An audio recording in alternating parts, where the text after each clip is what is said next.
I didn't expect anything unusual when I planned the hike. It was a regular weekend, and I wanted to get out of the city for a bit. Work had been draining, and I was tired of looking at screens all day. My body needed movement, my mind needed quiet. I had scrolled through a few trail options and finally landed on one in the southern part of the state. It wasn't a popular place, which made it perfect. I didn't want crowds or noisy campers. I just wanted trees, rocks, and silence. The trail was called Alder Ridge Trail. It was about 15 miles long, looping through a mountain area with a small lake at the midpoint. There were warnings online about uneven terrain and some washed-out areas from recent rains, but nothing that seemed too serious. I'd done harder hikes before, and I was careful. I packed my gear, food, water, emergency kit, headlamp, thermal blanket, knife, extra batteries, and a basic map. My phone didn't have service out there, but I had an offline GPS app with the trail marked. I got there late in the morning. The parking lot was nearly empty. Just one other car sat in the gravel lot, a dusty old Subaru with a few bumper stickers.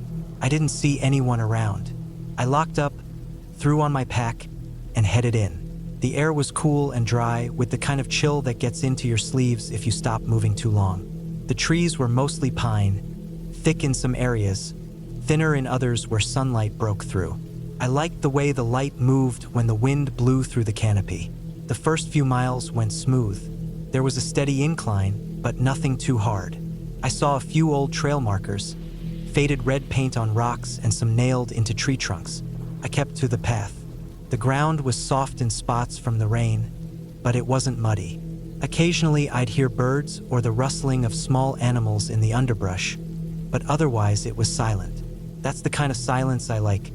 No cars, no talking, just wind and branches. Around mile 5, the trail started to get rougher. Some areas had eroded, and I had to navigate around roots and rocks. In one spot, a fallen tree blocked the path, and I had to climb over it. That was when I first felt something off.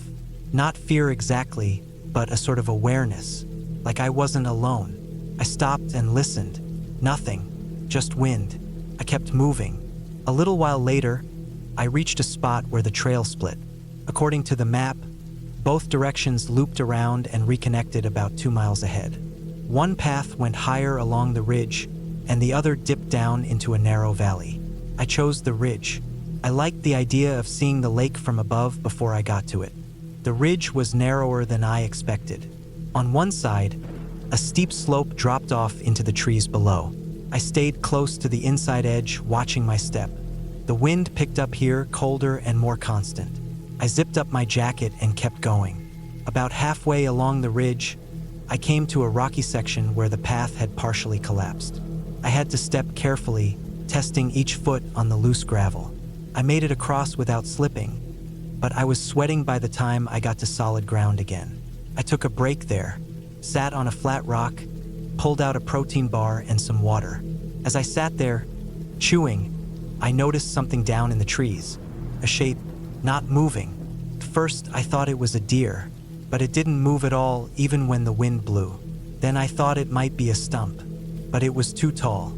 I stared at it for a long time. It was still. I looked away and back again. Still there. Eventually, I told myself it was just a tree, a weird shadow, something normal. I moved on. I reached the lake in the late afternoon. The sun was low, turning the water gold. The lake was smaller than I expected, but beautiful. A few ducks floated near the far shore. I dropped my pack, stretched, and walked around the edge to find a flat spot to rest. I didn't plan to camp overnight, but I brought gear just in case. I figured I had enough daylight to start the return loop. I ate another bar, drank some water, and started back. I took the valley path this time. It was supposed to be a bit shorter. The sun was dipping behind the trees now, and the shadows stretched long across the trail.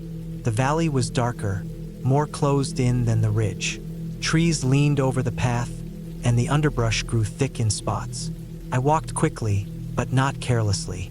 About half an hour in, I heard something. Footsteps. Behind me. I stopped, and they stopped. I waited. Nothing. I moved again. A few seconds later, footsteps. Not loud. Just the sound of someone walking the trail. I I turned around. No one there. The trail was empty. My heart started to pick up, but I kept moving. I told myself it was my own steps echoing, or maybe an animal moving at the same time. But I knew what I heard. It wasn't an echo. It wasn't an animal. The trail twisted through some thick trees, and I kept checking behind me. Still nothing. I started walking faster. The light was fading, and I didn't want to be in this valley after dark. I pulled out my headlamp and strapped it on. Not turning it on yet, just ready. Then I heard a branch snap. Close. Not behind me, off to the side. I froze. My ears strained. Nothing. Then, another snap. I turned toward the sound. About 20 feet into the trees, something moved. I saw the shape again. Tall. Still. Just standing there. I didn't move. My hands were cold, but I felt sweat on my back. I looked away, then back again. It was gone. I didn't run. I didn't want to fall or get lost. I walked, fast, focused. Every few minutes, I heard something behind me. Footsteps, branches, a breath maybe. I didn't stop to check anymore. I just kept moving. Eventually, I saw the trail marker where the valley loop reconnected to the main trail. I felt some relief. I was about 3 miles from the trailhead now. The last part of the hike was flat and open. The trees thinned out. I felt safer, but I didn't slow down. As the last light disappeared, I turned on my headlamp. The beam cut through the dark, bouncing off tree trunks and leaves. I didn't look behind me. I didn't want to see anything there. I walked straight, fast, steady. Then I saw something ahead. On the trail. Person. They were standing in the middle of the path, facing away from me, not moving. I stopped. My light hit their back. They didn't turn around. I didn't know what to do. My legs were locked. I stood there, light shining on them. Then they stepped off the trail into the trees. Quietly, without looking at me, I waited, listening. Nothing. I moved. I passed the spot where they had been. I didn't look into the trees. I just walked. My legs were shaking now, and I had to force each step. Finally, I saw the parking lot. My car was still there. The Subaru was gone. I got in, locked the doors, and started the engine. I didn't feel safe until I was back on the main road, headlights lighting up pavement and road signs. I don't know who that was, or what they wanted. Maybe it was just another hiker. Maybe they were lost. But I didn't see any gear. No pack, no light, no sound from them at all. I never went back to Alder Ridge Trail. I still hike, but I stay on popular trails now. Places with people, signs, noise. I like the quiet, but not that kind. That hike changed something for me. I learned that it doesn't take ghosts or monsters to make you feel fear.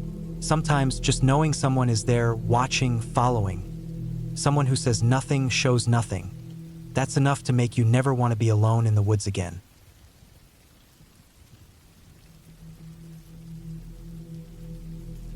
I had been planning this solo hiking trip for a while. Work had been getting to me, and I needed a break. Not the kind of break where you still hear traffic and see people on every corner, but the kind where it's just you, the trail, and whatever you carry on your back. I wanted the kind of quiet that only a place far from everything could give. So I chose a long trail in the northern Rockies, one that wasn't very popular. It wasn't marked well on the maps, and the Forest Service website said it hadn't been maintained in a while. That made it perfect. I packed enough for 5 days. Tent, sleeping bag, food, water filter, first aid, bear spray, everything I could think of. I double-checked everything twice. I didn't want to end up as one of those stories where someone forgot a crucial item and didn't make it back.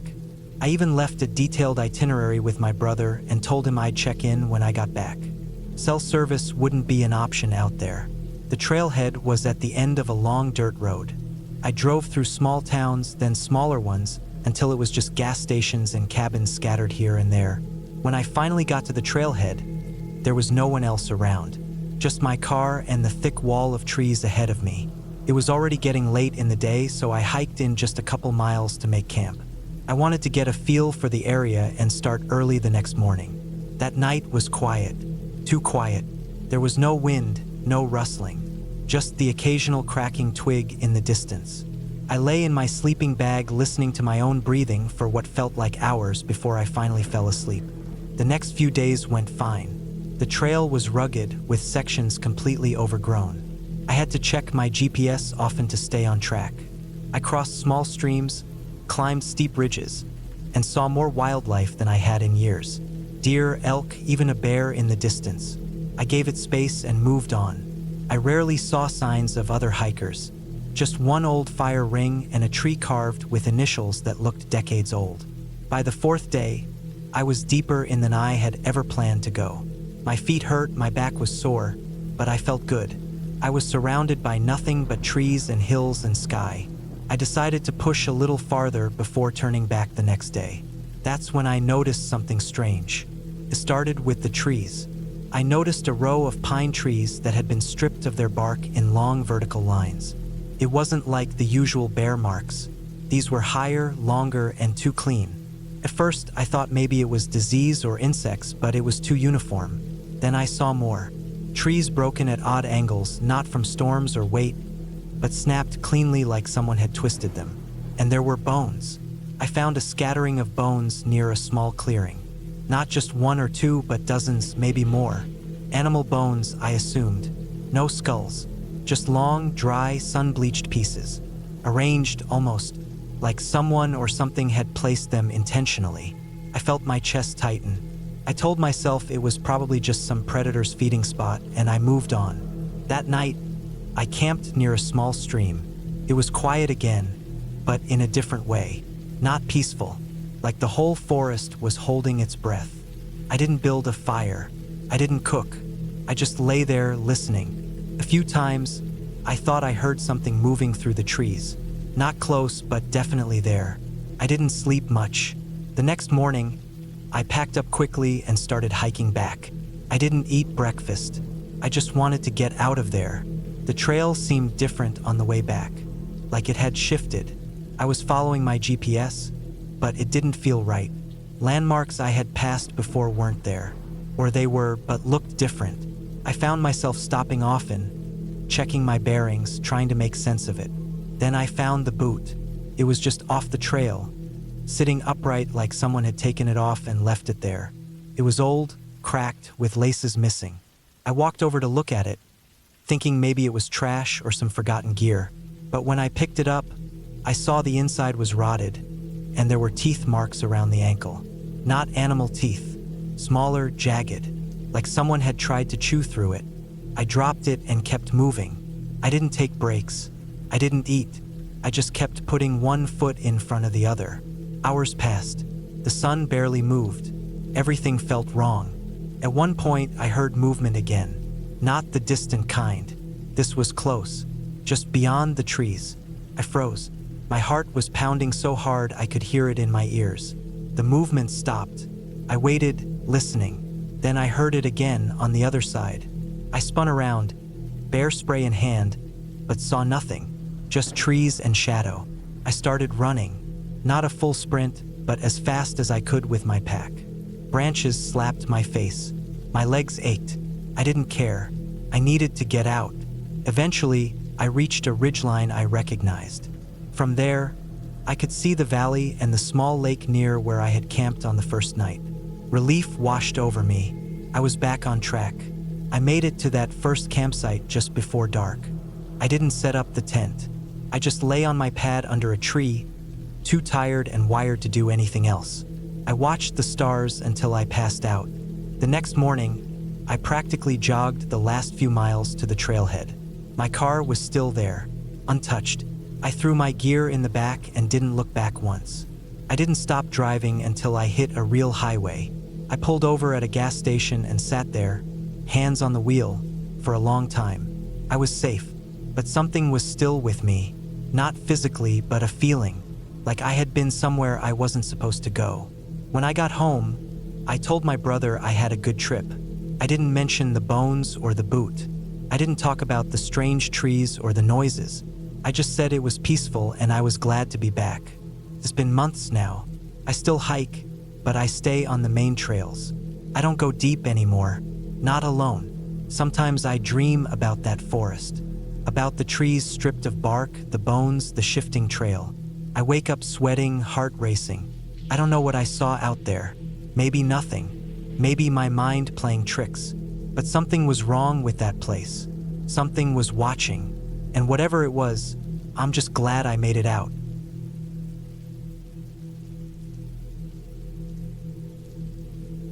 I had planned the hike for weeks. It was supposed to be a simple one-day trip through a remote section of the national forest, a trail that was less traveled, deeper into the woods than most. I was excited because I wanted to be alone, away from the noise and crowds. The quiet and the challenge of the trail were the reasons I chose this path. I told myself it was just a walk, nothing dangerous, just me and the forest. I started early in the morning, just after dawn, when the sky was pale and the air cool. The forest was quiet. The only sounds were birds and the crunch of dry leaves under my boots. The trail was narrow and rough, with roots and stones that made every step slow and careful. The trees were tall and thick, their branches creating a ceiling of green that filtered the sunlight into soft patches on the ground. As I walked, I noticed the air was different here. It felt heavier, like it was holding onto the smell of damp earth and old wood. I liked it. The forest seemed untouched. I passed patches of wildflowers and small streams that gurgled over rocks. The trail climbed steadily, and I could feel my muscles working. The quiet made me more aware of my own breathing and heartbeat. After a few hours, I reached a small clearing. It was a perfect spot to rest. I sat on a fallen log, took off my pack, and drank some water. The sun was higher now, and the warmth felt good after the cool morning. I looked around the clearing and saw signs of animals. Broken twigs, footprints in the mud, and a few feathers caught on branches. I felt a small thrill of connection with the wild. I stayed there for about 20 minutes, eating a snack and checking my map. The trail was supposed to continue on the other side of the clearing, winding up the hill toward a ridge that promised a great view. I put my pack back on and started again, feeling refreshed. The path became steeper and rockier. I had to use my hands to steady myself on some parts. The forest was denser here. The trees were older and bigger, their bark thick and rough. The sunlight barely reached the ground, making everything look darker. I felt a little uneasy, but I told myself it was just because I was tired. As I climbed, I heard a faint noise, like something moving through the brush. I stopped and listened, but it was gone. Maybe just a deer or a bird. I kept going, but I was more alert now. After what felt like an hour of climbing, I reached the ridge. The view was breathtaking. I could see miles of forest stretching out, rolling hills and distant mountains. The sky was clear, the sun warm on my face. I took a deep breath and felt proud of myself for making it this far. I sat on a rock, taking it all in, then checked my watch. I had been hiking for almost 5 hours. I knew I should turn back soon if I wanted to be off the trail before dark. But part of me wanted to keep going, just a little further, to explore a side trail I had read about that led to an old abandoned cabin. It was only a mile or two more. I hesitated, then decided to go for it. The trail to the cabin was not well marked, but I thought I could follow it by the old map I had printed out. I started down the narrow path, which quickly became rough and overgrown. The trees closed in tighter, and the ground was uneven with loose rocks and fallen branches. As I walked, the forest seemed to change. The sounds were fewer. The birds were silent. The wind barely moved the leaves. The air was colder, damper. I felt a chill run down my spine. The trail became harder to follow. I stopped several times to check my map and compass. I was careful not to rush because I didn't want to get lost. But after about half an hour, I realized I hadn't seen a trail marker in a long time. The path was just a faint line through the underbrush. I kept going, hoping to find the cabin soon. The trees here were thick and close, their branches scraping my jacket. The ground was muddy in places, and my boots slipped more than once. The sun was getting lower, and the light was dimming quickly. Suddenly, I stopped. In front of me, the trail disappeared entirely. There was nothing but thick bushes and fallen trees. I checked my map again. According to it, the cabin should have been just ahead. I stepped carefully into the bushes, trying to find any sign of a path. After a few minutes, I realized I was off the trail. The bushes were too thick, the ground uneven and full of holes. I tried to turn back, but the way I had come was no longer clear. The forest behind me looked different in the fading light, as if I had moved deeper into an unfamiliar part. Panic started to rise. I took a deep breath, trying to calm myself. I wasn't far from the ridge, I thought. I could find my way back if I stayed calm. I pulled out my compass and map again and tried to orient myself. The compass needle pointed north, so I decided to walk in that direction, hoping it would lead me back to the main trail. I moved slowly, pushing through the bushes, stepping carefully over roots and stones. The forest was darkening fast. The sun was almost gone. I looked up, but the thick tree branches blocked most of the sky. My heart was beating faster. I knew I had to find the trail soon or set up a camp for the night. After about 20 minutes of walking, I spotted something ahead. It looked like a broken tree stump with a faded red mark on it. A trail marker. Relief washed over me. I hurried toward it and found a narrow path, almost hidden by weeds and fallen leaves. I followed it eagerly. The path was rough but clear enough. I moved faster now, hoping to get back to the ridge before dark. The forest was quieter than before. No birds or animals making noise. The wind was still. The only sound was the crunch of leaves under my boots. Then I heard it, a low snapping sound behind me, something breaking a branch or stepping on dry wood. I stopped and turned, but I saw nothing. The forest was thick and dark. My eyes strained to see through the trees. I started walking again, faster this time. The sound came again, closer. I tried not to look back. My breathing was heavy. I told myself it was just an animal, maybe a deer or a bear, but something didn't feel right. The snapping got louder, more frequent. I broke into a run, dodging branches and jumping over roots. My heart was pounding in my chest. I didn't want to look back, but the noise was getting too close to ignore. I glanced behind me. There was movement in the shadows, something large moving fast. It was too dark to see clearly, but it was definitely following me. Fear took over. I ran harder, not looking where I stepped. I stumbled and fell, scraping my hands and knees on the rough ground. I got up quickly, ignoring the pain. The sound was right behind me now. I pushed myself harder. The trail was downhill and my legs were burning. I could feel the sweat on my face, the dirt in my hair. Then the trail opened up into a small clearing. I burst into it, panting and desperate. There was a fallen log in the middle, and I used it to steady myself. I looked around. The clearing was small, surrounded by tall trees. The sky was barely visible through the branches, but I could see the last light fading. The noise behind me stopped. The forest went silent again. I waited, holding my breath, eyes scanning the shadows. After a few minutes, nothing moved. No sounds, just the heavy silence. I knew I couldn't stay there. I had to keep moving. I looked at my watch. It was almost 8 p.m. The sun had set completely. I had to find shelter before it got too dark. I decided to follow the clearing's edge, hoping to find a better path. I walked carefully, watching the ground and listening for any sounds. The night was falling fast. The temperature dropped, and the air felt damp and cold. After a while, I found a narrow path leading away from the clearing. It looked like an old logging trail. The ground was packed dirt with some gravel and tire tracks. I felt a flicker of hope. This path might lead back to the main road or a ranger station. I followed it slowly, stepping carefully in the dim light. The path wound through the trees, sometimes rising, sometimes falling. I kept checking my compass, making sure I was heading roughly east, the direction of the park exit. The trail was rough and uneven, but at least it was visible. I walked for what felt like hours. The cold was creeping into my bones. I tried to keep moving, but fatigue was heavy.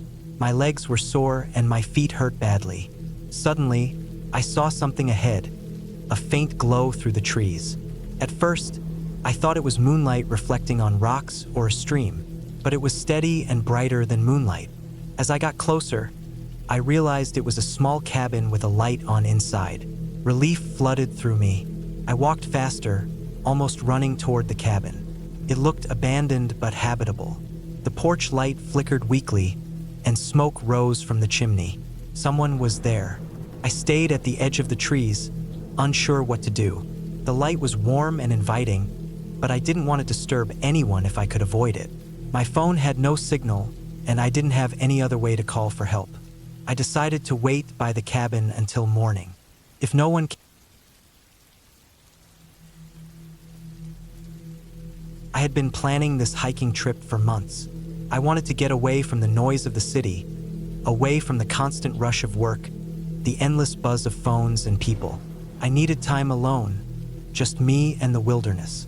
I chose a trail that was less known, a rougher path through a dense forest at the edge of a mountain range.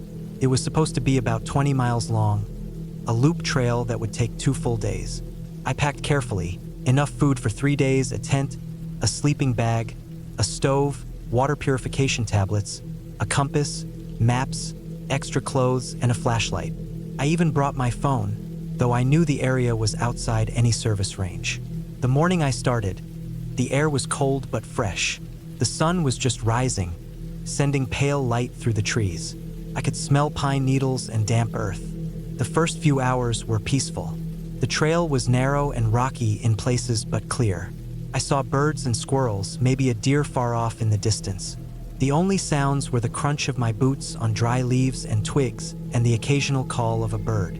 It felt like the forest was waking up with me. I felt calm, happy to be outside. As I went deeper into the forest, the trees grew thicker and taller. The path became less obvious. There were places where I had to step over fallen logs or duck under low branches. I stopped often to check my map and compass. The map showed the trail looping around a ridge and then coming back down to the starting point near a small river. I was careful to stay on the marked trail. Still, it felt wild, almost untouched. I liked that. By midday, I stopped at a small clearing to eat some lunch. I found a flat rock and sat down. I pulled out a sandwich, some nuts, and an apple. The sun was higher now, and the warmth felt good on my skin. I drank some water and rested for about 30 minutes. After that, I packed everything back up and continued on. The forest seemed quieter now. The birds stopped singing, and even the wind was still. The shadows grew longer as the afternoon went on. I noticed the trail was harder to follow. The markers were faint, and some were missing. I thought maybe the trail was less traveled this far in. I tried to keep track of my direction with the compass. I was supposed to turn left at a certain point, then cross a small stream, then climb the ridge. But after a while, I didn't see the stream. Instead, the ground sloped down toward a thick patch of bushes and brambles. I stopped and looked around. The trail seemed to disappear. I decided to stop and check my map again. I spread it on a flat rock and traced the path with my finger. The map was old, and the trail was hand-drawn, so it wasn't very detailed. But I was sure I was close to the stream. I tried to find it by listening for water, but all I heard was the wind rustling leaves. No sound of running water. I took out my phone to check GPS, but there was no signal. I felt a little uneasy but tried not to panic. I figured if I kept walking downhill, I might find the river or the stream. I moved forward carefully, pushing through bushes and stepping over roots. The ground was soft and wet in places, and my boots got muddy. Suddenly, my foot slipped on a wet rock, and I almost fell. I caught myself and took a deep breath. The forest was dense here, and the light was fading. It was already late afternoon, and the sun was going down behind the trees. I realized I might be lost. I stopped again and looked around. The forest looked the same in every direction. Thick trunks, green leaves, shadows. I had no idea which way was back. I felt a cold wave of fear creep up my spine. What if I couldn't find the trail again? What if I wandered all night? I told myself to stay calm. I took out my compass and tried to find the direction of the starting point. The compass needle pointed south, so I decided to head that way. If I kept moving south, I might get back to the river and the trail. I walked for what felt like an hour. The forest got darker, and the sounds of animals grew louder. I heard rustling in the bushes nearby. I froze, holding my breath. Maybe it was a deer or maybe a bigger animal. I didn't want to find out. I kept walking, quickening my pace. My heart was pounding, and my legs felt tired, but I knew I had to keep moving. After some time, I found a narrow dirt path. It wasn't the trail I had been on, but it looked like it had been used by animals or people before. I followed it, hoping it would lead me somewhere familiar. The path climbed up a small hill, and I could see the tops of the trees opening up ahead. I walked faster, desperate for any sign of civilization. At the top of the hill, I found a clearing. The view was amazing. Green forests stretching for miles, mountains in the distance, and a sky turning orange and pink with the sunset. I felt a small burst of hope. I decided to stay there for the night, thinking I could use the light to find my way back tomorrow. I set up my tent carefully among the rocks and dry grass. I gathered some small branches and twigs for a fire. The forest was quiet except for the wind and some distant animal calls. Making a fire was harder than I expected. My hands were shaking, and the wood was damp from recent rain. After a while, I managed to get some smoke and then a small flame. The fire gave me warmth and a little comfort. I ate some of my remaining food and drank water. The night grew colder, and I zipped myself inside my sleeping bag. I listened to the crackling fire and the sounds of the forest around me. I felt a strange mix of fear and calm. I knew I was lost, but at least I was safe for now. I woke up several times during the night, startled by noises. Branches snapping, leaves rustling, something moving nearby. Every time, I held my breath and waited. Nothing came close. When morning finally came, the light was pale and cool. I packed up quickly and looked at my map again. I tried to figure out where I might be. The clearing was not on the map, but I thought it might be near the ridge the trail crossed. I decided to head downhill, hoping to find the river and the trail again. The next hours were slow and tiring. The forest was thick and uneven. I slipped on rocks and twisted my ankle once, but I kept going. I drank water carefully and ate some snacks. I was careful to mark my path by breaking small branches or piling stones. I wanted to avoid walking in circles. By midday, I reached a small stream. Relief flooded me. I followed it downstream, hoping it would lead to the river and the trailhead. The water was clear and cold. I refilled my water bottle and washed my face. As I followed the stream, I noticed fresh footprints in the mud. They looked like a person's boot prints, recent and clear. My heart jumped. Maybe someone else was nearby. I kept following the stream, hoping to meet someone. After some time, I saw a faint dirt road cutting through the trees. I hurried toward it and then spotted a small cabin a little way off the road. The cabin looked abandoned. Old wood, broken windows, no smoke from a chimney. Still, it was better than nothing. I approached carefully, checking for anything useful. Inside, I found some firewood, old blankets, and a small stove. There was no food, but I felt a little safer. I made a fire in the stove and warmed myself. I checked my phone again, no signal still. I decided to rest for the night and try to find help in the morning. The night passed slowly. I felt exhausted but slept better than before. When morning came, I packed up and started walking down the dirt road. I walked for hours. The road was bumpy and overgrown, but I kept going. Finally, I reached a small town. I found a gas station where I could call for help and get food. The experience had been terrifying, but I was safe. I learned to never underestimate the wilderness and to always prepare for the unexpected.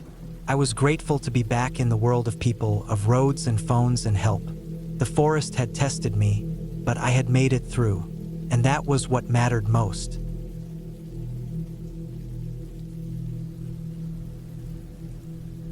I've been planning this hike for months. It wasn't just any hike. It was a solo trip through a remote stretch of wilderness I had never visited before. The area was known for its rugged terrain and dense forests, and for being far from any real help. I wanted to test myself, to get away from the noise of life and spend days completely alone, relying only on my own skills and wits.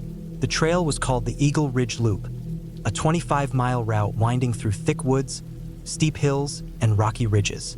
I had studied the map carefully, read trail reports, and packed everything I thought I'd need. My backpack was heavy, but manageable. It had water, food, a first aid kit, extra clothes, a sleeping bag, and basic camping gear. I brought a GPS device, but I mostly relied on the physical map and compass because the area had spotty cell service.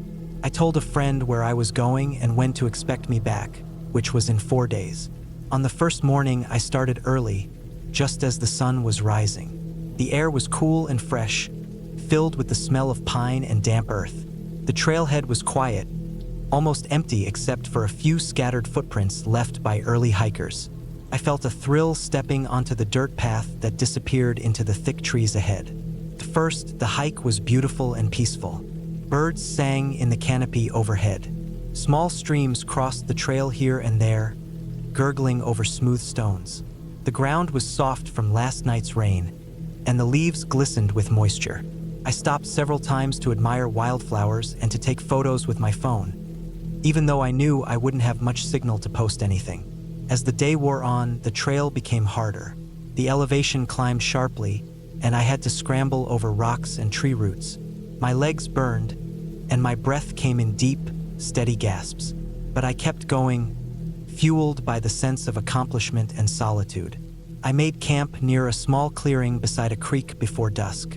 The sky faded to a deep blue, and the woods grew dark and quiet. That first night, I slept lightly. The sounds of the forest at night were new to me. I heard the hoot of an owl, the rustle of animals moving through the underbrush, and the occasional snap of a twig.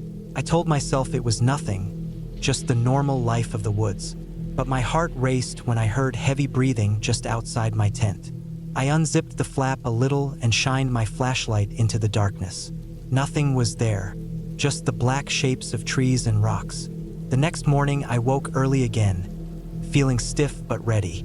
I packed up camp and set off on the trail. The path led upward along a ridge with steep drop-offs on one side. The wind picked up, cold and sharp against my face. I kept a steady pace, careful not to slip on loose gravel. The views were incredible. Rolling hills covered in dense green forest stretched out beneath me, with a river winding far below. Around midday, I reached a fork in the trail where I had to choose between continuing along the ridge or descending into a valley. The map showed the ridge route was shorter but more exposed and difficult. The valley was longer but flatter and safer. I chose the ridge, wanting the challenge. The trail narrowed and became more treacherous. Loose rocks slid under my boots, and at times I had to use my hands to steady myself. The trees thinned out, and the wind howled louder. I took extra care, moving slowly and deliberately. Suddenly, the ground shifted beneath me. A rock gave way, and I slipped, falling hard against the rough stone. Pain shot through my right ankle. I bit back a cry and sat down carefully. My ankle was swollen already, and putting weight on it hurt like hell. I stayed still for a long time, trying to calm my breathing and think. The sun was still high, so I wasn't in immediate danger of darkness. I decided I had to keep going. Sitting there meant no rescue, no chance of getting out soon. I wrapped my scarf tightly around my ankle to support it, then tested putting some weight on the foot. It was painful, but I could hobble. I moved slowly and painfully down the ridge trail, clutching nearby trees and rocks for support. My pace slowed drastically, and I had to stop often to rest. The wind seemed colder now, cutting through my jacket and chilling me. As I crept along, I realized I was losing daylight faster than I wanted. The forest began to look more tangled and less familiar. I checked my map but found it hard to read in the fading light. My GPS showed my location, but the battery was running low. I had no way to call for help except shouting, but no one was near to hear. The path was less clear, with branches and fallen logs blocking parts of the trail. At one point, I had to climb over a large fallen tree, which almost caused me to lose my balance again. I was exhausted and scared but kept moving. Eventually, I found a small flat spot next to a rock outcropping where I could set up camp. My ankle throbbed constantly, and I knew I couldn't hike far the next day. I ate some cold food and drank water, then wrapped my foot again to keep it steady. That night was the worst. The cold wind cut through the tent walls, and I shivered under my sleeping bag. Every little noise outside made me jump. Somewhere nearby, I heard the faint snap of twigs and rustling leaves. I told myself it was animals, maybe deer or raccoons, but I couldn't stop my mind from imagining worse things, like a bear or mountain lion, or worse, a person watching me. Sleep was fitful and broken. At one point, I woke to the sound of footsteps crunching on dry leaves just outside my tent. I held my breath, frozen in place. The steps stopped, then moved away slowly. My heart pounded so hard I thought it would burst. The next day, I decided to try to hike back the way I came. With my ankle hurting worse, every step was agony. I moved inch by inch, stopping often to rest. My pack felt heavier, my hands shook. The woods seemed endless and indifferent to my suffering. A few hours into the painful trek, I realized the trail markers were missing or obscured. I must have lost the trail somewhere in the dark. I tried to use my compass and GPS to find the general direction back, but the dense forest made it hard to keep a straight path. The sun was high overhead, but the trees blocked much of the light. I felt disoriented and dizzy. I ate some snacks to keep my energy up and drank water, but it wasn't enough to stop the growing weakness. Hours passed. I moved slowly, sometimes crawling over fallen logs or squeezing through thick underbrush. My ankle was swollen badly now, and every movement sent sharp pain through it. I knew I couldn't keep going much longer like this. As the day wore on, I began to worry about what would happen if I couldn't find the trail at all. I thought about the chances of someone finding me, but the area was so remote that rescue could take days or longer. I tried to stay calm and focused, but panic crept in. Late in the afternoon, I found a small stream and followed it, hoping it would lead to a road or campsite. The water was clear and cold, and I cupped my hands to drink and splash on my face. The sound of running water was comforting, a reminder that I was not completely alone. I kept following the stream as it wound downhill. The terrain became rocky and steep, and I had to be careful not to slip. At one point, I lost my balance and fell, scraping my hands and bruising my hip. I sat for a long time afterward, breathing hard, feeling the weight of my situation pressing down. As evening approached, the forest grew darker and colder. The shadows lengthened, and the temperature dropped quickly. I knew I needed shelter, but I had no tent or sleeping bag now because I had packed them with me to carry. I searched for a place to stay the night, looking for a rock overhang or thick brush to block the wind. After a long, painful search, I found a small cave-like hollow formed by a fallen tree and rocks. It wasn't much, but it was better than open ground. I crawled inside and huddled up, wrapping my arms around my injured leg to keep warm. I stayed awake for most of the night, listening to the sounds of the forest and hoping for rescue. I thought about the mistakes I had made, underestimating the trail, not telling more people, not carrying enough emergency gear. Morning came slowly, but I felt weaker and more hopeless than ever. I decided I had to keep moving. I gathered what strength I had and tried to stand, but the pain was so sharp I nearly collapsed. I leaned heavily on a sturdy stick I found nearby and began a slow, painful walk. Hours passed. I didn't know if I was going in the right direction, but I kept following the stream and hoping for a sign of human presence. I marked trees and rocks as best I could to keep track of where I had been. Eventually, just as my strength was about to give out, I heard the sound of a motor in the distance. It was faint but unmistakable. I picked up my pace, leaning hard on my stick and limping desperately. The sound grew louder, and finally, through a break in the trees, I saw a narrow dirt road. A pickup truck was coming down it, kicking up dust. I waved my arms weakly, tears streaming down my face. The truck slowed and stopped. The driver, a man in work clothes, helped me into the vehicle. He called for emergency services on his radio and drove me to the nearest town.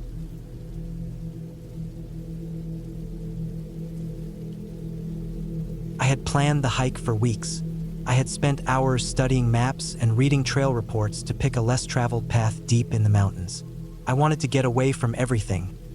Away from the noise, the people, the constant buzz of city life. The trail was supposed to be moderate but remote, winding through thick forest and rocky ridges, and I was excited. I wanted to challenge myself, to find some quiet, and to feel something real. I packed my gear carefully the night before. Sturdy boots, a lightweight backpack with water, snacks, a first aid kit, a compass, a headlamp, and my phone with GPS loaded. I told my family I'd check in once I got back. They thought it was a good idea that I wasn't going alone, but I told them I needed this time by myself. The morning air was cool when I started out, the sky clear with just a few wispy clouds. The trailhead was marked by a simple wooden sign, half hidden by overgrown bushes. The forest was quiet except for the soft crunch of my boots on the dirt and scattered leaves. Pine trees towered above me, their needles thick and green, and the smell of damp earth filled the air. For the first few hours, everything felt calm. The trail twisted upward steadily, with small clearings that gave me glimpses of distant ridges and valleys. Birds called from the branches, and sometimes a squirrel would dart across the path ahead. The sun filtered down through the canopy, casting long patterns of light and shadow on the ground.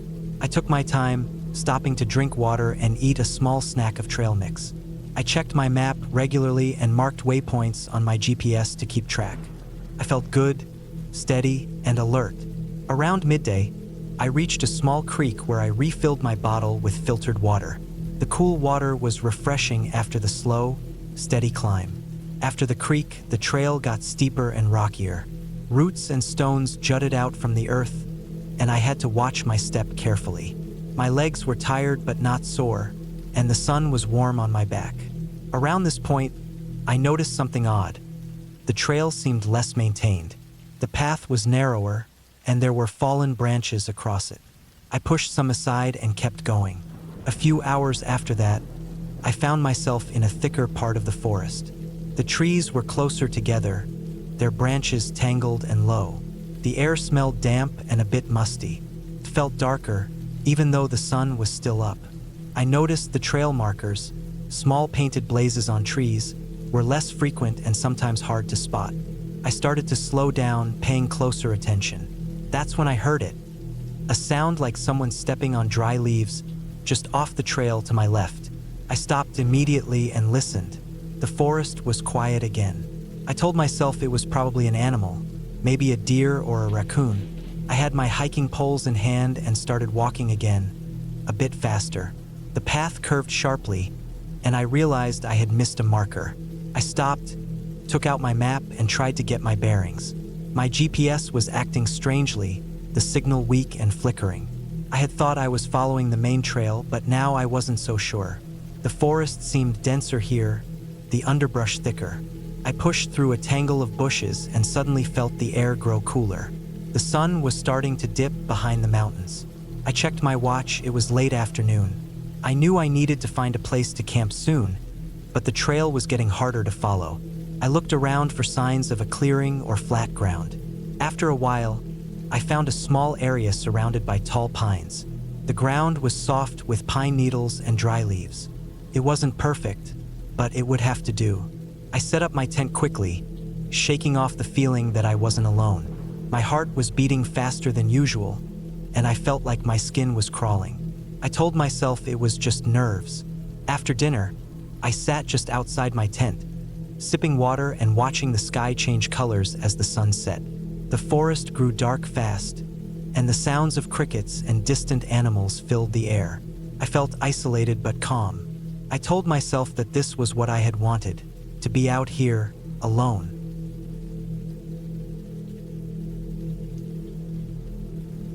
I set out early that morning, before the sun fully climbed the sky. My plan was to hike a remote ridge trail in the mountains I'd read about months ago. The trail was known for its rugged beauty and sparse visitors. I wanted the solitude, a chance to be completely alone with my thoughts, the wind, and the trees. The day was clear, the air crisp and fresh. The forest was alive with birdsong and the rustle of small animals going about their business. The trailhead was small, barely marked by a weathered sign nailed to a twisted tree trunk. The dirt parking lot had only one other car when I arrived. I unloaded my backpack, checking my gear one last time: water, snacks, map, compass, first aid kit, flashlight, extra clothes.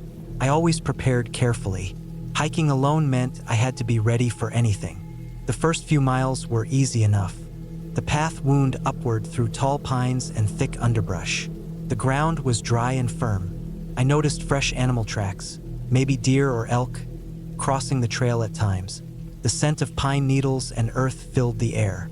I breathed deeply, feeling calm and energized. After about 2 hours, the trail narrowed and steepened. The trees thinned out as I climbed higher. Soon I was walking on rocky ground, the ridge edge dropping sharply to one side. Below, the valley spread wide, patches of farmland and tiny houses barely visible through the haze. The wind picked up, cool and steady. I stopped to drink water and eat a small snack. My legs felt tired but strong. I checked my watch. I was on schedule to reach the summit by mid-afternoon. The sky was still clear, no sign of clouds. The weather report said no rain until the next day. I felt good about continuing. The trail became rougher as I climbed. Loose stones shifted underfoot, forcing me to watch every step. The trees were mostly gone now, replaced by low shrubs and patches of dry grass. The air smelled faintly of sagebrush and wildflowers. I liked this part of the hike, the openness, the sense of space and freedom. About 4 hours in, I reached a small plateau where the trail split. According to my map, the left fork continued along the ridge, leading to the summit, while the right fork descended into a canyon. I paused to rest, looking around carefully. The ridge trail looked narrow but manageable. The canyon trail looked steeper, shadowed and dark. I decided to stay on the ridge. The view was better, and I didn't want to lose altitude if I didn't have to. I took a deep breath and started up the narrow path. That's when things started to feel strange. The wind, which had been steady and gentle, suddenly shifted direction. It grew colder and stronger, making me pull my jacket tighter. The sky began to gray slightly, though no clouds had come yet. The quiet noises of the forest and animals seemed to fade away. It was as if the mountain was holding its breath. The trail became uneven and rougher still. Rocks jutted out like broken teeth. I had to move slowly, placing my feet carefully to avoid slipping. After about 20 minutes, I spotted a small cairn of stones on the side of the path. Someone had left it to mark the way. That was reassuring. I wasn't the only one who'd passed this way. But then I noticed something else. The trail was littered with debris. Broken branches, torn bits of cloth, small pieces of plastic. It looked like someone had been here before me, maybe recently, but there were no footprints. The dirt was dry and untouched. I paused and looked around, trying to see if I missed something. The air felt heavier. My skin prickled. I had a strange sense of being watched, though I was alone on the ridge. I kept moving, but the feeling didn't go away. The wind howled louder now, carrying strange sounds. At first, I thought it was just the trees creaking, but then I heard something else. A faint dragging noise, like something heavy being pulled across the rocks. I stopped again, scanning the rocky slope below me. The canyon was dark and shadowy. I strained my eyes, trying to make out any shapes, but saw nothing clearly. The dragging sound stopped suddenly. The silence returned, heavy and thick. I tried to focus on the trail ahead. The last few steps to the summit were steep and exposed. I wasn't sure I wanted to push on, but I felt drawn forward. I needed to know what was making that noise. Maybe it was an animal or a person in trouble. I reached the top of the ridge. The view was stunning. A vast panorama of mountains rolling into the distance. The sky was still dull gray, but the sun peeked through in patches. The wind whipped around me, cold and sharp. I took a deep breath and sat down on a large boulder to rest. I drank some water and ate a granola bar. I pulled out my phone to check the time and signal. No bars. No surprise, cell service was spotty out here. Then I noticed my phone was dead. The battery had drained faster than usual. I charged it fully that morning. Strange. I tried to turn it on again, but nothing. I checked my flashlight. It worked fine. My watch was still running. I figured the cold and the elevation might have affected the phone's battery. As I sat there, the wind suddenly dropped. The silence was so complete it made my ears ring. I looked down the ridge and saw movement. Not far away, just below the trail, a figure was moving slowly among the rocks. My heart pounded. It wasn't an animal. The shape was too upright, too deliberate. The figure was dressed in dark clothes, blending with the shadows. I blinked hard, wondering if I was imagining things. The figure stopped and looked up, directly toward me. I froze. I couldn't see a face clearly, but the posture was rigid. After a moment, the figure turned and disappeared behind a large rock.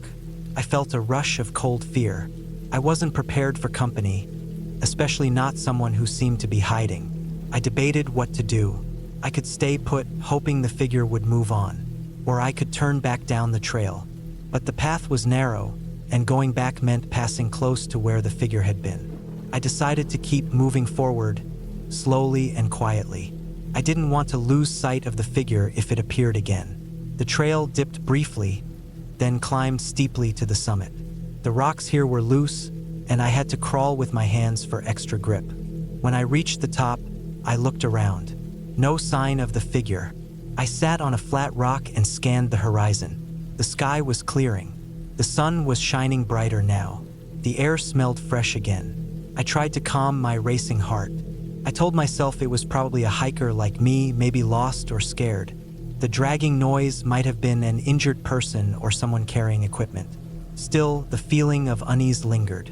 I stayed at the summit for about 20 minutes, drinking water and taking photos of the view. Then I started back down, planning to return to my car before dark. The descent was slower. The loose rocks made footing tricky. I kept glancing over my shoulder, half expecting to see the figure following. But there was nothing. As I neared the plateau where the trail split, I noticed more debris on the ground. A torn piece of fabric caught on a thorn bush, a small plastic bottle crushed underfoot. The wind carried the faint scent of sweat and something else I couldn't place. I felt the hairs on my neck stand up again. I hurried down the ridge trail, stepping carefully but quickly. The sun was lowering behind the mountains, painting the sky orange and pink. At the fork, I paused. The canyon trail looked dark and uninviting. I was tired and uneasy. I chose the ridge trail, even though it was more difficult, hoping it was safer. The wind picked up again, cold and biting. Shadows grew longer. I reached the area where I'd seen the figure. The rocks looked disturbed, as if someone had sat or knelt there recently. I spotted footprints, fresh and deep, pressed into the soft dirt near the edge. They weren't mine. My heart pounded faster. I broke into a fast walk, then a jog, not daring to look back. The trail widened and descended into the trees. The air warmed and smelled of pine again. The noises of the forest returned. Birds, insects, the rustle of leaves. I felt safer. After what felt like an hour, I saw the parking area below. The other car was gone. My heart eased further. I reached my vehicle, unlocked it quickly, and climbed inside. I locked the doors and started the engine. As I drove away, I looked in the rearview mirror at the ridge. The sun was setting behind it, the last light casting long shadows. I didn't know who the figure was or what they were doing up there. Maybe they were a lost hiker, someone hiding, or someone who didn't want to be found. But I knew one thing for sure. I wouldn't be hiking that ridge alone again.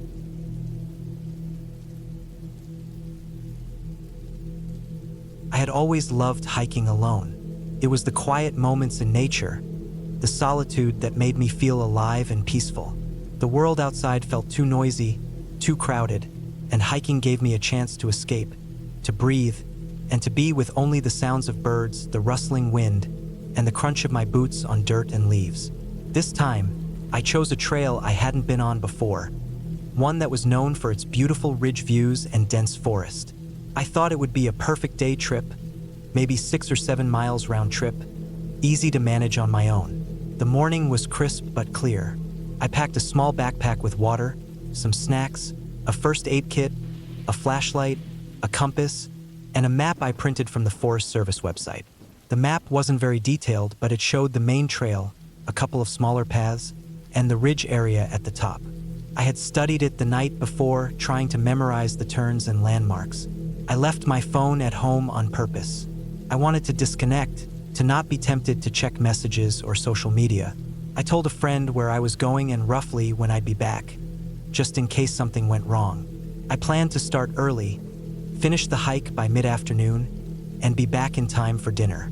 The first part of the hike was as I expected: smooth dirt trail, gentle inclines, the smell of pine trees and damp earth filling my nose. The air was cool, but the sun warmed my back as it climbed higher. I passed small patches of wildflowers, a few squirrels darting across the path, and a couple of birds that called out in the distance.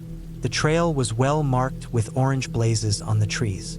After about 2 hours, the trail began to narrow and the forest thickened. The trees grew taller and closer together. Moss covered the trunks and the ground was dotted with fallen leaves and pine needles. The sunlight filtered down in thin beams, casting long shadows. I could hear a small stream nearby, the faint sound of water trickling over rocks. I stopped by the stream to refill my water bottle. The water was cold and fresh. I took a moment to drink and rest. My legs were starting to feel tired, but I felt good. I looked at the map again, confirming I was close to the trail junction that would lead me up to the ridge. The map showed 2 paths here, a main trail that curved to the right and a smaller one that went straight ahead, steeper but shorter. I chose the smaller path.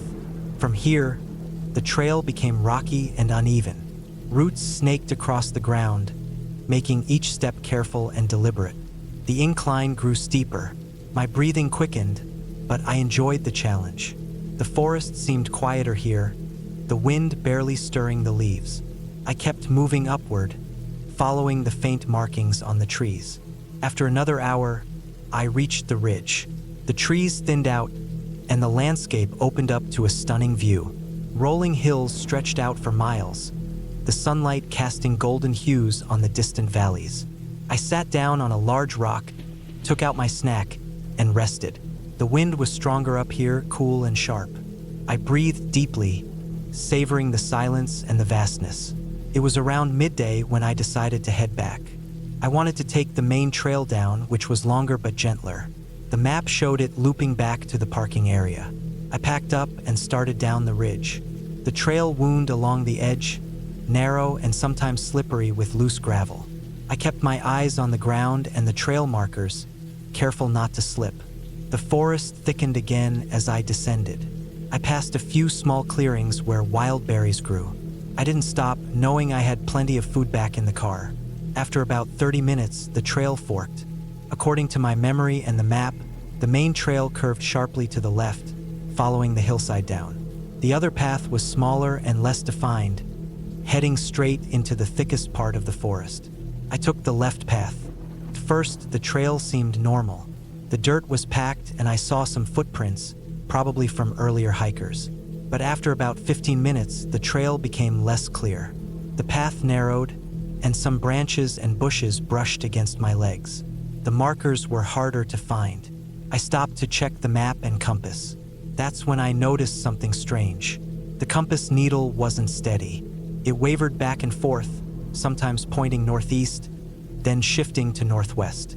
I thought it was a glitch or interference. I put the compass away and tried to rely on the map and the sun's position. I continued, but the trail seemed to twist and turn in confusing ways.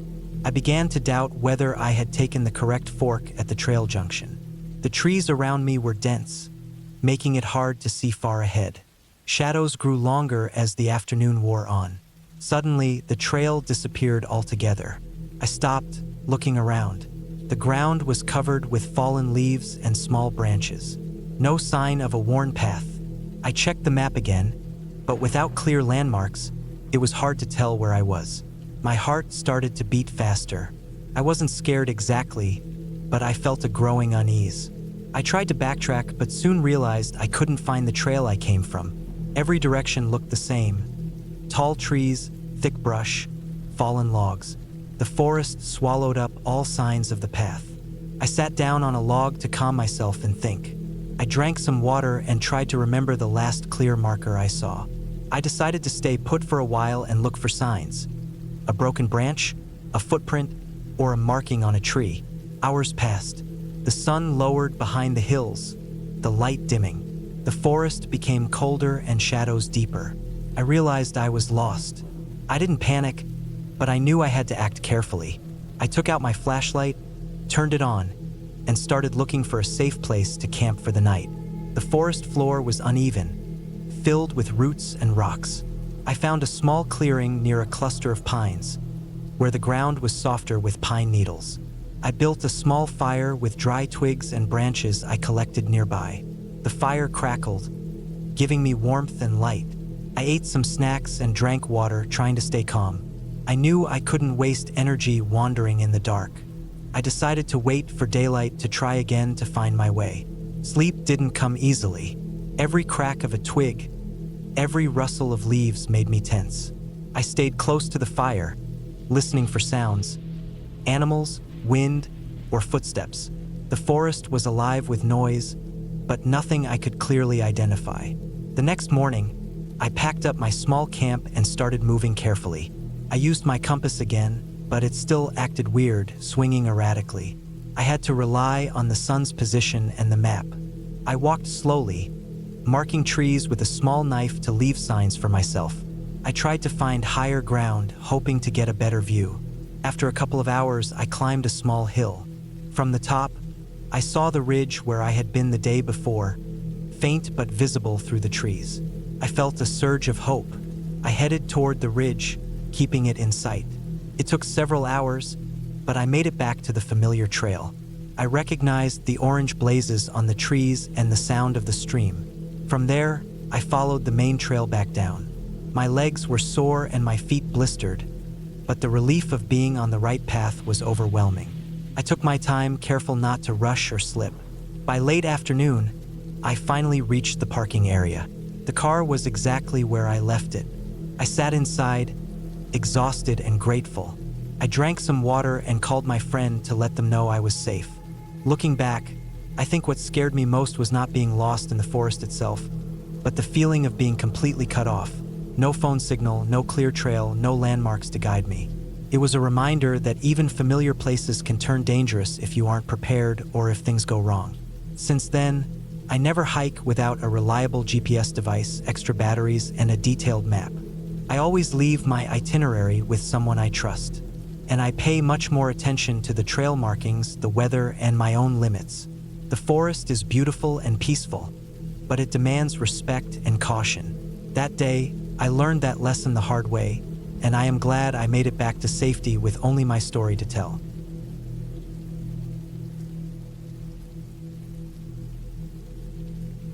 It started like any other hiking trip. I had planned it for weeks, double-checking my gear and mapping out a route in the mountains near my hometown. The area was known for its thick forests, rugged trails, and beautiful views. I had been there before several times, but this time, I was going alone to clear my head and escape the noise of the city. I wanted the quiet, the challenge, and maybe a little adventure. The morning was crisp and cool as I packed my backpack. I filled it with water, some snacks, a first aid kit, a map, compass, flashlight, extra batteries, and a light jacket. I made sure my phone was fully charged, although I knew reception could be spotty. The trailhead was about an hour's drive from my apartment. I arrived just after dawn, the sun barely peeking over the horizon, casting a soft golden light on the trees. The air smelled fresh, like pine and wet earth. Felt good to be outside. I started down the trail at a steady pace. The path was narrow but clear, covered with fallen leaves and small rocks. Early on, the woods were alive with bird songs and the rustle of small animals in the underbrush. I saw squirrels darting across the trail, a few rabbits disappearing into the bushes, and even spotted a deer drinking from a small stream. The trail climbed gently, winding around large boulders and through tall trees. The sunlight filtered through the leaves, creating patterns on the forest floor. For the first couple of hours, everything was perfect. I stopped a few times to rest and drink water, enjoying the silence except for the sounds of nature. The trail markers were easy to spot, painted bright orange on the trees. I followed the map carefully, making sure I stayed on course. Around midday, I reached a clearing with a wide view of the valley below. The wind was stronger here, making the trees sway and the leaves rustle loudly. I sat down on a flat rock and ate some granola bars, feeling the sun warm my face. The view was amazing. After that break, I continued along the trail, which became steeper and rockier. The trees grew closer together, their branches forming a thick canopy overhead. The light dimmed, and the air felt cooler and damper. The trail was less defined here, with fallen branches and loose stones scattered about. I had to watch my step carefully. Every now and then, I stopped to check my map and compass, making sure I was heading the right way. That's when things started to change. I began to notice that the trail markers were fewer and farther between. The orange paint was faded or missing on some trees. I started to feel a little uneasy, but told myself it was just part of the wilderness. Trails do get harder to follow sometimes. I pressed on, hoping to reach the next checkpoint before nightfall. As the afternoon wore on, the forest grew darker and quieter. The usual bird songs had stopped, replaced by the occasional creak of branches and the distant call of a crow. The wind dropped, and the air grew still. I kept looking around, trying to spot any sign of the trail markers. My heart started to beat faster when I realized I hadn't seen a marker in the last 20 minutes. I stopped and looked at my map again. I was supposed to reach a small cabin near a fork in the trail. I remembered reading online that it was a popular rest stop, marked on the map clearly. I walked a little further, scanning the trees carefully for any signs. But there was nothing, no paint marks, no trail, no cabin. Only trees, thick and endless. A sinking feeling began to settle in my stomach. I was lost. I stopped again and took a deep breath, trying to stay calm. I pulled out my compass and checked my direction. According to my map, I should head north to get back to the main trail. But when I looked around, every tree looked the same, every direction seemed possible and impossible at once. The shadows were lengthening, and the sky was turning a pale gray as the sun started to dip below the horizon. I walked in what I thought was the right direction, but after a few minutes, I realized I was going in circles. I passed the same fallen log twice and the same crooked pine tree 3 times. My feet were getting tired, and my water was almost gone. The temperature was dropping quickly. I could feel the dampness creeping into my clothes and chilling my skin. Panic started to rise in me. I stopped again and sat down on a rock, trying to think. I checked my phone, hoping for a signal. Nothing. No bars, no calls, no messages. The battery was still half full, but without signal, it was useless. I remembered my training. Stay put, conserve energy, try to make yourself visible, wait for rescue if possible. But I wasn't sure if anyone even knew I was out here. I thought back to when I told my friend I was going hiking. I had left my plans vague and hadn't given anyone my exact route or expected return time. I had thought it was a simple day hike. I should have been more careful. The forest around me grew darker by the minute. I pulled out my flashlight, switching it on to a weak beam that barely cut through the thick trees. The night was coming fast, and I still had no idea where I was. I forced myself to stand up, my legs shaking but determined not to give up. I decided to follow what looked like a faint path, hoping it would lead somewhere. As I walked, I kept hearing noises, twigs snapping, leaves rustling, but nothing visible. My mind imagined all kinds of things, but I tried to push the fear aside. The forest at night was different, unfamiliar and intimidating. The shadows seemed to move, and every sound was louder than it should have been. After what felt like hours, I spotted a faint light in the distance. At first, I thought it might be a fire or a camp. I ran toward it, my heart pounding with hope. But as I got closer, I realized it was just the moonlight shining on a patch of white rocks.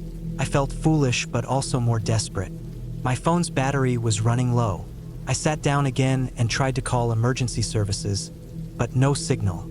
I sent a few texts anyway, hoping they might go through later. I tried to conserve my phone's power, switching it off except for quick checks. The cold was getting worse. I put on my jacket tighter, wrapping it around me as best I could. I knew I had to find shelter soon. I scanned the trees for any sign of a clearing or a cave. Finally, I found a large tree with a hollow at its base. It was small, but it offered some protection from the wind and cold. I curled up inside, trying to make myself as comfortable as possible.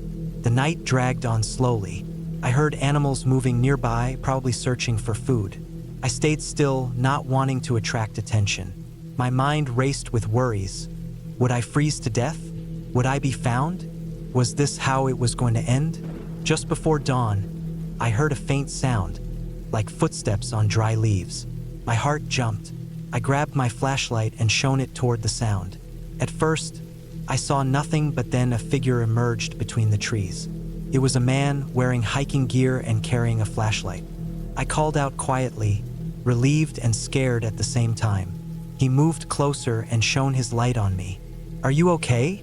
he asked. I nodded, tears streaming down my face. He explained he was part of a search team. Someone had reported me missing when I didn't return home. He helped me up and gave me water and food. We walked together back toward the trailhead, following the path he knew well. The sun was rising, bathing the forest in soft light. I felt exhausted but safe. When we reached the parking lot, there were a few other people waiting, including my friend, who looked worried but relieved. I realized how lucky I was. I had made mistakes, but I survived. Later, at home, I thought about what happened. The woods had been beautiful but unforgiving. I learned the hard way to always prepare better, tell someone exactly where I was going, and respect the power of nature. That hike changed me. It taught me to be humble, patient, and never take safety for granted. And even though it was terrifying, I was glad I faced it and came out stronger.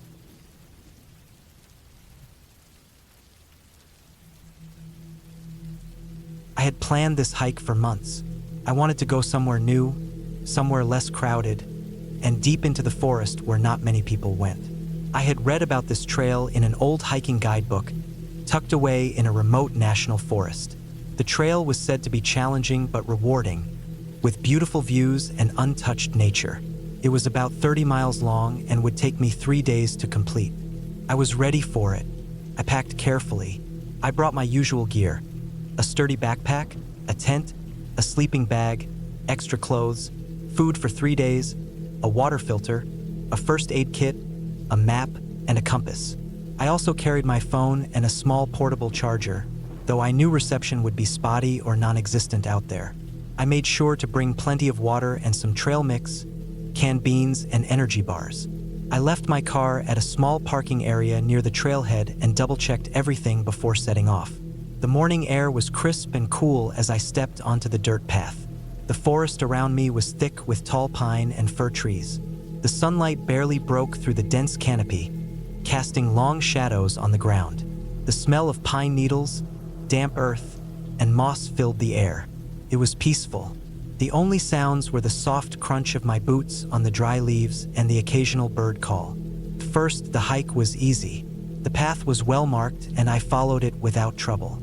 I passed a small creek and stopped to fill my water bottle. The water was cold and clear, running over smooth rocks. I rested for a few minutes, enjoying the quiet. Then I pressed on. By midday, the trail became steeper and rockier. My legs started to ache, and sweat dripped down my forehead. The forest grew thicker, and the light dimmed even more. I had to pay close attention to the path because it twisted and turned, sometimes disappearing under fallen branches and thick bushes. I used my compass often to stay on course. Late in the afternoon, I reached a clearing at the top of a ridge. From there, I could see miles of forest stretching out in every direction. The sky was a bright blue, with a few fluffy clouds drifting lazily. I sat down on a large rock, took off my backpack, and ate a quick snack. I drank some water and rested my feet. The wind was cool and smelled of pine sap. I decided to set up camp nearby. I found a flat spot protected by some bushes and trees. I pitched my tent and gathered firewood. As I worked, the sun dipped lower, painting the sky with shades of orange and pink. Soon, the forest grew dark, and the night sounds began: crickets, frogs, and the rustle of small animals in the underbrush. After a simple dinner, I lay inside my tent and tried to sleep, but I couldn't shake the feeling that I wasn't alone. The forest was alive with sounds I couldn't explain: twigs snapping, leaves rustling, something moving just beyond the light of my headlamp. My heart beat faster. I told myself it was just animals, maybe a deer or raccoon, but the unease stayed. The next morning, I woke early, packed up my tent, and continued on the trail. The forest was even darker here, the trees older and taller. The path was narrow and often covered in fallen leaves and branches. I had to push through thick bushes and sometimes climb over fallen logs. My legs were sore and my feet tired. At one point, I crossed a small river by stepping on some slippery stones. The water was cold and fast-moving. I almost slipped but caught myself just in time. I stopped to dry my feet and check my boots. Everything seemed fine. I kept going. As the day wore on, I noticed something strange. The trail markers, which were small painted blazes on trees, seemed less frequent. Some looked old and faded. I started to doubt if I was still on the right path. I checked my map and compass carefully, but the thick forest made it hard to tell. Around late afternoon, I came to a fork in the trail. One path went uphill, the other downhill. Both were covered in thick leaves and looked unused. The map showed the trail continuing uphill, but the path seemed harder to follow. I chose the uphill path, hoping it was right. I walked for what felt like hours. The forest grew quieter, almost too quiet. The wind had died down, and even the birds had stopped singing. The trees seemed to close in around me, their branches forming dark shapes against the sky. I felt a growing sense of isolation and fear. Then I heard something, footsteps behind me, soft, slow steps on dry leaves. I stopped and listened. The steps stopped too. I turned around slowly but saw nothing. The forest was empty. I told myself it was my imagination, maybe an animal or the sound of the wind moving the leaves. But the feeling didn't go away. I started to walk faster, my heart pounding. The trail was steep and rocky, and I had to watch my footing. Suddenly, I heard the footsteps again, this time closer, faster. I dared not look back. My breathing grew heavy. I wanted to run but was afraid to trip on the uneven ground. I forced myself to keep moving, eyes fixed on the trail. After a few minutes, the sound stopped. The forest was silent again. I slowed down, trying to calm my nerves. I checked my watch. It was getting late. I needed to find a place to camp before dark. I found a small clearing surrounded by thick trees. It wasn't ideal, but it was the best I could do. I set up my tent quickly, my hands shaking. I built a small fire, its light flickering in the darkening forest. The flames crackled and popped. I ate a cold meal and drank water, trying to stay calm. That night, I barely slept. Every sound made me jump. I kept imagining someone or something watching me. I tried to tell myself it was just the forest, but my fear felt real. The next morning, I woke early and broke camp. I decided to stick to the path and not stray again. I followed the trail downhill, hoping it would lead me to the trailhead or a road.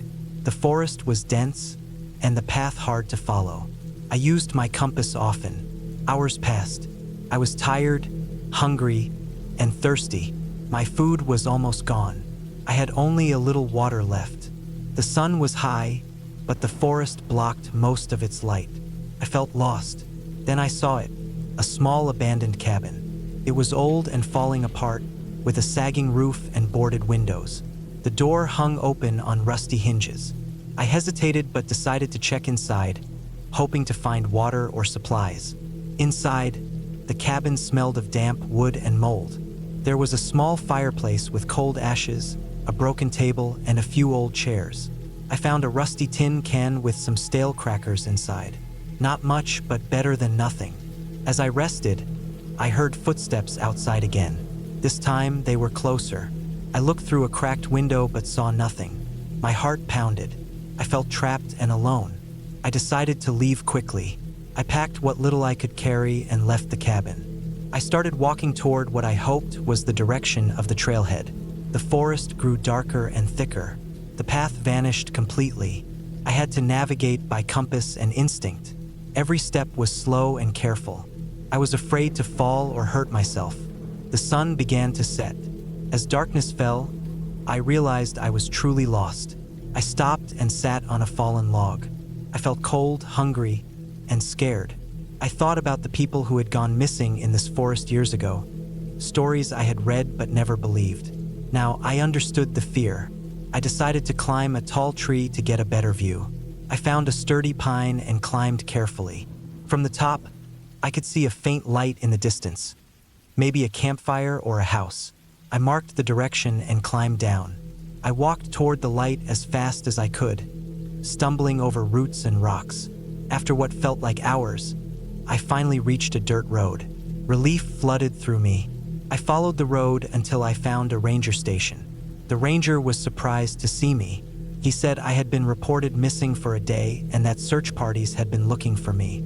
I explained what had happened. They gave me water and food and called my family. The experience left me shaken but grateful. I realized how easy it was to get lost, how dangerous the forest could be when you were alone and unprepared. I promised myself never to underestimate nature again. The hike had been the hardest thing I ever did, but I made it out safe. That was the most important thing.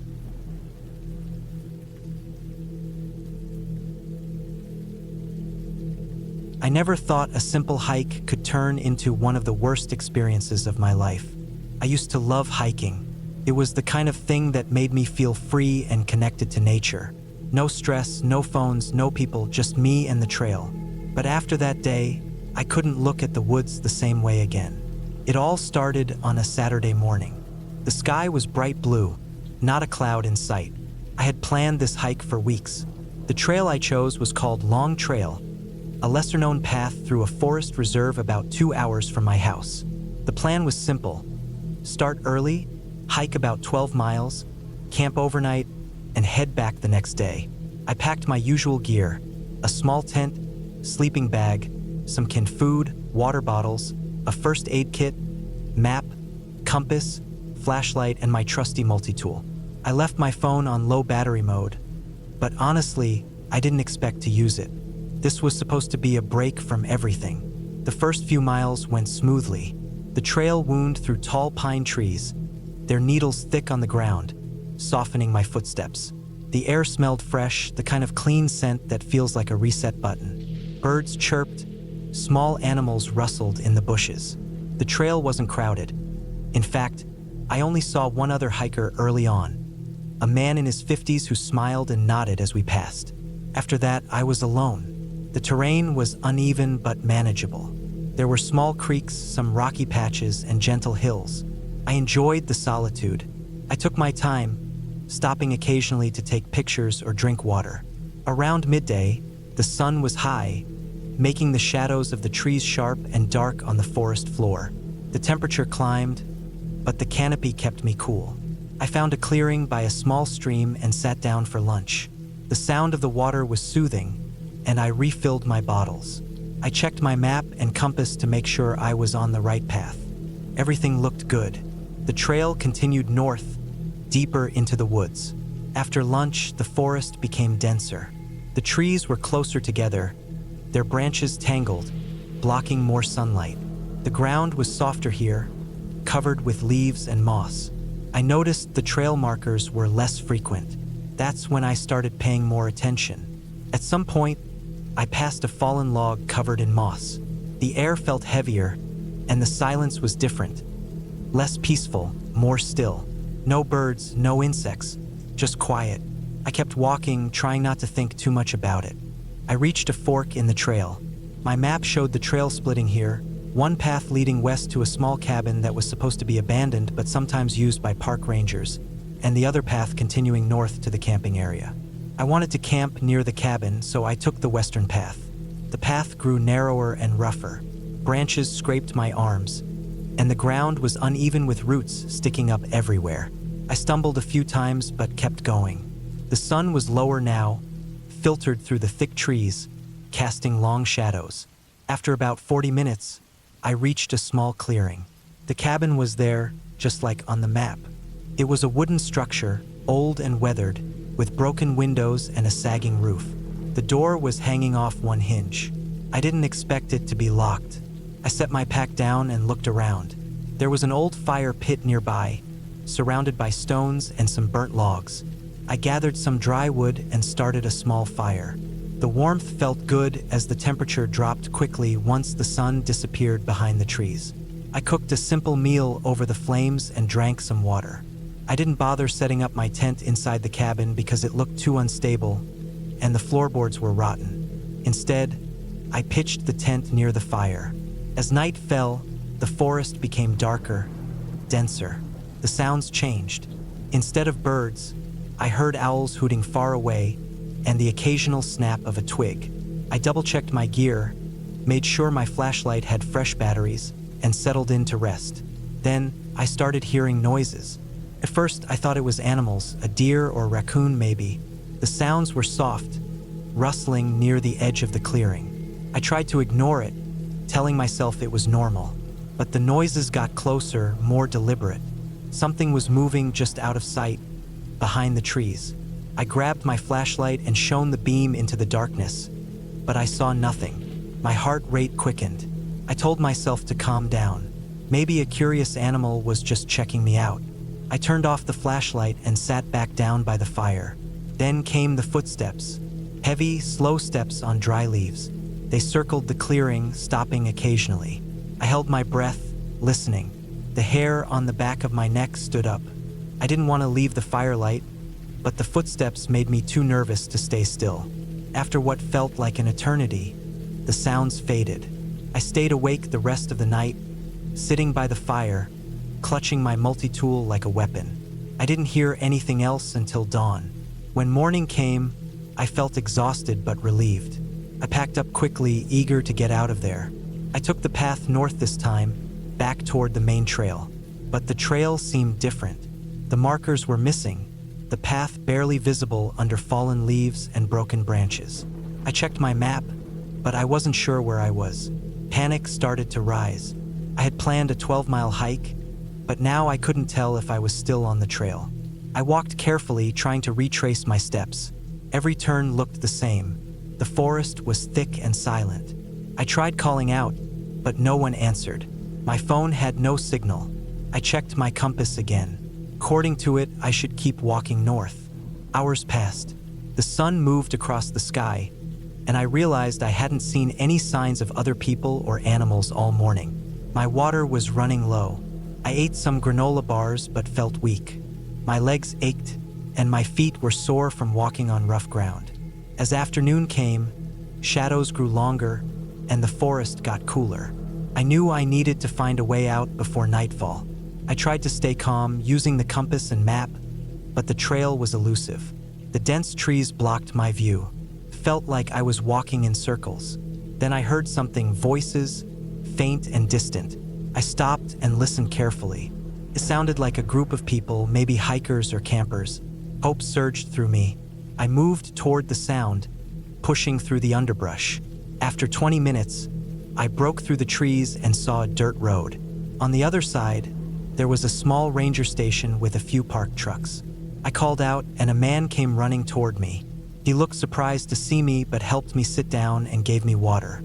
I explained my situation. Apparently, the park had recently had some trail maintenance, and some markers were removed or replaced. The western path to the cabin wasn't officially maintained anymore, and it was easy to get lost if you didn't have a GPS or up-to-date map. The ranger told me that people had gone missing before in that part of the forest, usually because they left the main trails. I shivered thinking about how close I had come to being lost for good. They gave me a ride back to the main park entrance, where I finally got a phone signal and called my family. After that experience, I never went back to that trail. Hiking lost its charm for me. The woods weren't peaceful or friendly. They were unpredictable and dangerous. I realized how easy it was to get lost, how small mistakes could turn a fun day into a nightmare. I learned a lot from that trip. Always tell someone where you're going. Always carry a GPS or a reliable map. Don't trust old trails or unclear markers. And never underestimate how quickly the forest can turn from a calm place to a confusing maze. That day on the long trail taught me respect for nature in a way I never had before. It wasn't a ghost story or a fantasy. It was real, raw, and scary, and I'm lucky to have made it out.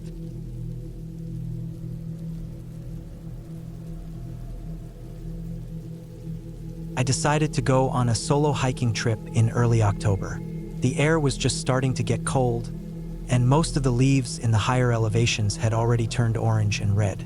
I chose a long, rugged trail in Montana I had read about the year before. It stretched around 30 miles through remote forest, with a mix of pine woods, exposed ridges, and open meadows. I planned to hike about 15 miles in, camp overnight, and head back the next day. I had done longer solo hikes before and felt confident in my gear and physical condition. I parked my truck at the small dirt pull-off where the trailhead started. It was early in the morning, still dim with fog hanging low between the trees. My pack was loaded with enough food, water, and cold weather gear for a couple of days. I had a topographic map of the trail, a compass, and my GPS watch. I locked my truck, hoisted my pack onto my shoulders, and started walking. The first few miles went smoothly. The trail climbed steadily through thick forest. The only sounds were the crunch of my boots on the dirt and the occasional bird overhead. I didn't see anyone else. This trail was far from popular spots and hard to access. I passed a few old trail markers nailed into trees, faded and weather-worn. About 6 miles in, the trees started thinning out, and the trail opened into a long stretch of high alpine meadow. I took a short break to eat a granola bar and check the map. I continued hiking for another several hours. The terrain got rougher with more switchbacks and steeper climbs. Around noon, I reached a spot where the trail dipped into a narrow valley before rising again sharply on the other side. That valley gave me a weird feeling. The wind had stopped completely down there. It was dead silent. Even the birds were gone. I shook it off and kept walking. By mid-afternoon, I had covered almost 15 miles. I found a flat clearing a bit off the trail near a creek where I could set up my tent. The trees here were tall and dense, blocking out most of the remaining daylight. I unpacked my tent and stove, cooked some instant noodles, and made sure everything was stashed away from animals. I had no cell signal, but I wasn't surprised. I sent a ping from my GPS beacon so my brother would know I was okay. Then I crawled into my sleeping bag. That night, the temperature dropped fast. The wind picked up again, rattling the sides of my tent. I heard something walking outside around midnight. It was slow, heavy, and deliberate. It wasn't an animal running or sniffing around. It was something walking, pausing every few steps. I laid still, holding my breath. I reached for the knife I kept next to me and stayed quiet. The sound circled the tent once, then stopped. I didn't hear anything after that. I didn't sleep much. In the morning, I stepped outside and looked around. There were no tracks. The ground was dry and covered in pine needles, so that wasn't surprising. Still, the feeling of being watched hadn't gone away. I packed up quickly and started hiking back. About 2 miles into the return trip, I noticed something weird. A section of the trail looked different. I remembered a large, fallen tree I had stepped over the day before. It was gone. In its place was just flattened dirt, like it had never been there. I thought maybe I was just tired or confused, so I kept walking. But then the trail started sloping in the wrong direction. According to my map and GPS, I should have been climbing, but I was going downhill. I stopped and tried to reorient myself. My GPS showed I was off course by about a quarter mile. That didn't make sense. I had followed the same trail markers I saw the day before. I turned around and started walking back uphill to get back on track. After 10 minutes, I hit a wall of thick brush and trees. No trail. My GPS still said I was off route. I tried to cut across to the trail using the compass and map to guide me, but everything looked the same. Every direction led to more trees, more hills, more dead ends. I couldn't find the trail again. I hiked for another hour, hoping to cross it, but nothing. Finally, I sat down to rest and drink water. That's when I heard it again. Footsteps, slow, steady, coming from the trees behind me. I stood up and turned, knife in hand. Nothing was there. I called out, but the forest stayed silent. I scanned every tree trunk, every shadow. Nothing moved. I decided to keep walking. I knew the general direction of the trailhead, even if I couldn't find the trail itself. If I kept heading west, I should hit a forest road eventually. The sun was starting to drop lower in the sky. I needed to find a safe place to spend the night. I walked until dusk. My legs were shaking from the constant climbing and descending. The forest had gotten denser.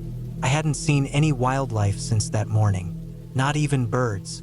I found a small patch of relatively flat ground beneath some fir trees and set up my tent again. I ate another quick meal, drank the last of my water, and got inside. That night was worse. Around midnight, the footsteps came back. But this time, they didn't circle the tent. They stopped right outside. I could hear breathing, slow and deep. I stayed completely still. Then I heard the zipper on my tent twitch slightly, like something had brushed against it. I didn't sleep at all. When daylight finally came, I packed up in minutes. I started hiking again, heading west. I had no water left, and my food was low. I kept climbing ridges, hoping to spot a road or a landmark. Around midday, I saw what looked like a trail in the distance. I moved fast, pushing through thick underbrush. When I got there, I realized it was a game trail. Narrow, rough, clearly not made for hikers. But it was going downhill, and that was good enough. I followed it for hours. My legs were sore, and my throat was dry. Around late afternoon, I heard a sound I hadn't heard in days. An engine. I scrambled up a small hill, and there it was, a gravel Forest Service road. I ran toward it. A pickup truck appeared from around the bend. I stood in the middle of the road until the driver stopped. He looked shocked when he saw me. I must have looked terrible. Dirty, exhausted, eyes sunken from 2 nights without sleep. He gave me water and drove me back to the ranger station. They told me I had come out almost 12 miles south of where I should have. They said there's no official trail where I had been. I showed them the route on my GPS. The ranger frowned and said people had gotten lost in that area before. A few never turned up. They didn't have answers, just warnings. I got back to my truck late that night. I didn't stay in Montana. I drove straight to Idaho and stayed in a motel. I kept replaying everything in my head. The trail that disappeared, the footsteps, the breathing, the feeling that something was always behind me, just out of sight. I still hike, but I never go solo anymore. I don't trust the woods the same way I used to. Something was out there. I don't know what, and I don't care to find out. I made it out, and that's all that matters. I still have the knife I carried with me. The blade has scratches I don't remember making, but I keep it anyway, just in case.